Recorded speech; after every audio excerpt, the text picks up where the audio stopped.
Why the narcissist withdraws sex. Sex, for the narcissist, is a major weapon of seduction. It's used extensively by somatics, elite, and to some extent, although in different forms, by cerebral and victim narcissists. Remember, those are the 4 cadres of narcissists that exist. The heaviest users of sex as a means of controlling you and drawing fuel are, of course, somatics, followed by elite, and thereafter cerebral and victim. And the way that they do so differs and varies with regard to the amount of sex, the form of that sex, the way that you're treated within the sexual dynamic. One thing that often occurs is that the narcissist will withdraw sex from you. Why does this happen? Well, when does this invariably occur? During devaluation. You might occasionally experience that during the seduction period, when you're on your way up.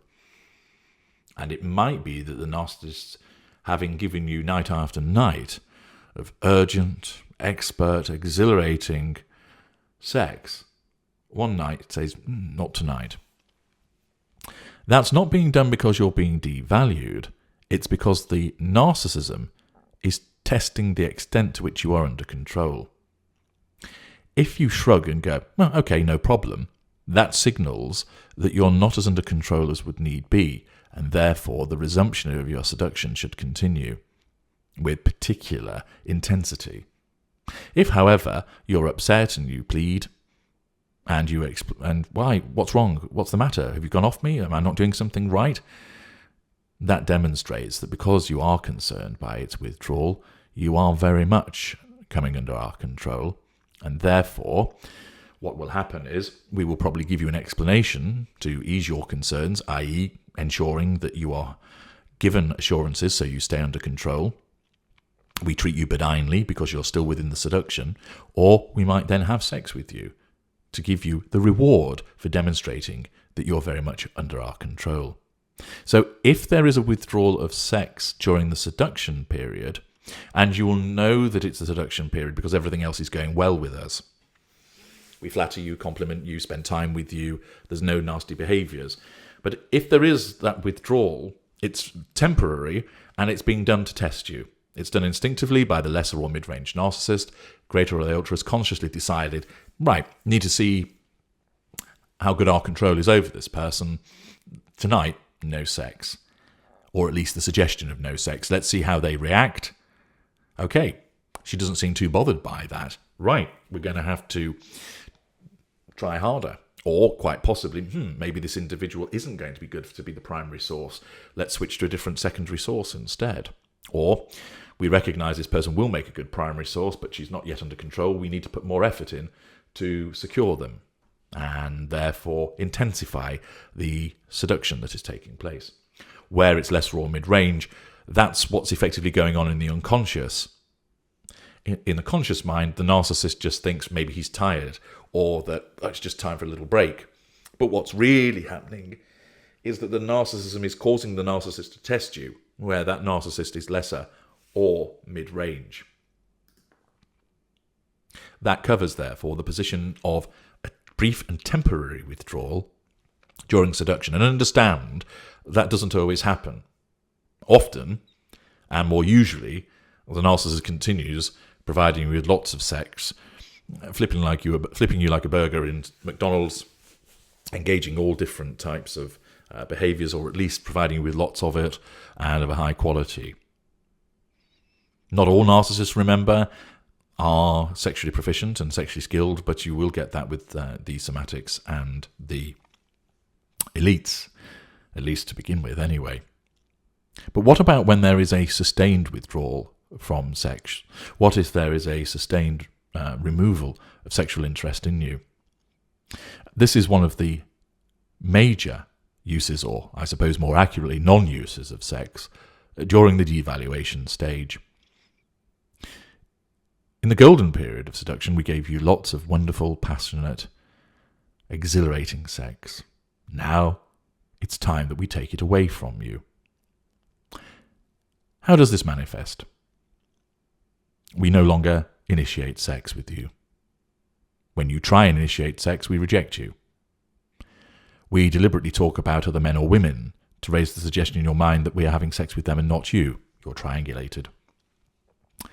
We start watching pornography, or make it more obvious that we're watching pornography in order to show that we are still interested in sex, but just not with you. Another form of triangulation. We turn our back on you in bed, basically signaling, don't touch me. We will sleep in the spare room or on the sofa to be away from you and the usual arena where sex would take place. We will accuse you of being an nymphomaniac and not caring about our feelings, treating us like an object, just wanting sex from us all of the time. We will utilise excuses. We're tired from working so hard to support the family. Please at least give me a break from your incessant sexual appetite. Show a little consideration.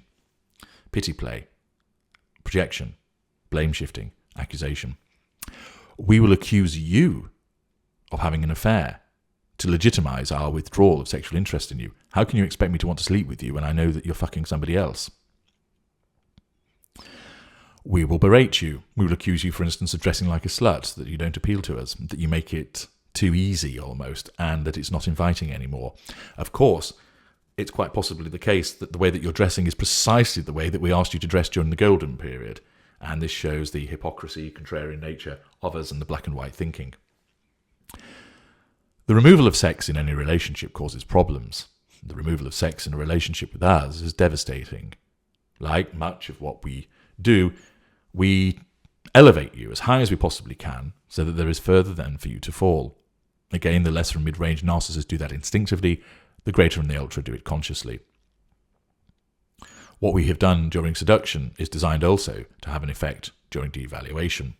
And where you are the intimate partner primary source, you will always, repeat, always be devalued. We bought you beautiful gifts, and now we buy you the wrong things or nothing at all. We took you to dine at expensive restaurants, and now we don't take you anywhere. Everything that was once wonderful is either removed or made awful, and sex is no exception to this.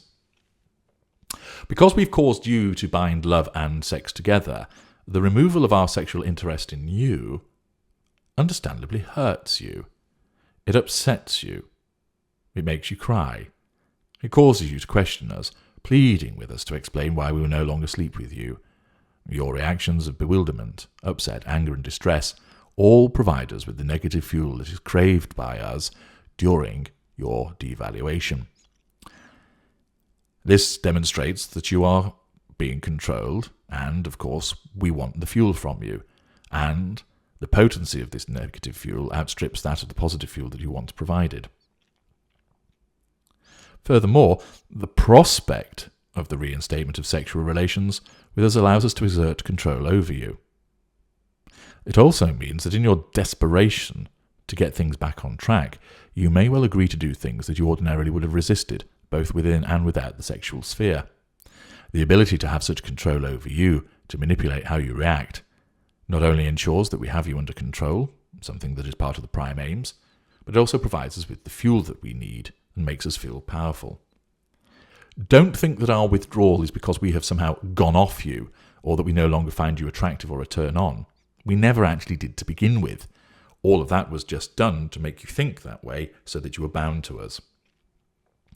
Of course, the noises that we made, the gestures we exhibited and the things that we said all seemed so convincing. Of course they were. They have to be. Our narcissism makes it so, to ensure that you're conned. If we're half-hearted at the beginning, you're not going to get drawn in to the same extent. But it wasn't genuine. It was the golden period of fantastic sexual relations was once again an artifice, and it's done by our narcissism, instinctively with lesser and mid-range, consciously with greater and ultra, to take you as high as possible so that when we do devalue you, your fall is all the more spectacular, harder, and means that you're more likely to provide us with the control that we crave and lots of negative fuel. We do derive some physical stimulation from engaging in sex acts with you, and that is for residual benefit, but the reality is that we're actually just masturbating with your body parts. No matter how attractive or sexy generally people would see you to be, no matter how wanton, experienced and flexible you may be, none of it actually matters, because those things don't actually matter to us when we use sex in our seduction of you. Yes, we make you think they matter, but they don't. What matters is you giving us control, fuel, character traits, and residual benefits. Accordingly, it might be when we withdraw sex from you, you think about trying to lose weight, buying new clothes, changing your hairstyle, taking up new interests, and even plastic surgery in order to make yourself more attractive to us, to try and bring about the end of that withdrawal. It won't work. The only way you will make yourself more attractive to us is by submitting and giving us control and providing us with lots and lots of fuel, because the negative fuel outweighs the positive fuel, and therefore you're on a highway to nothing. Withdrawal allows us to assert control over you, to crash you into the ground, so that you provide us with heightened emotional reactions and therefore more fuel. There is more, however, to our withdrawal than just doing it to control you, to gain fuel from you, to control you by causing you to be hurt and confused, rather than think, okay, well, he's just not interested in me anymore, I'll leave. You don't. You want to get back to that glorious, sensational, athletic, rigorous, long-lasting, orgasmic sex that was provided during the golden period, rather than just think, oh, well, that's the end of that, and walk away. You do not do so. And, of course, your emotional thinking, driven by the need to feed your own addiction to the narcissist, plays into this as well. Our withdrawal occurs also to preserve our sense of being special. You're well acquainted with our sense of self-importance and our innate belief that we are superior to all of those around us. In order to maintain this status, our narcissism causes us to act accordingly. One way of doing so is to withdraw from people, and not just sexually. During the seduction stage, we're all over you, we're everywhere, and contacting you in every manner that we can. You're blown away by this. It's part of the love bombing. When we begin our devaluation of you, we regard this period of repeated exposure as almost amounting to overexposure, and therefore this has reduced our currency. Familiarity can indeed breed contempt. We blame you, of course, for causing us to do this. We blame you for causing us to engage in love bombing, which has cheapened our worth by us appearing so frequently. In the same way that a Z-list celebrity becomes derided for turning up to the opening of an envelope, we regard this overexposure as a risk to our special status. Remember, this is going on in the unconscious for the lesser and mid-range narcissist, and the greater and the ultra is aware of this.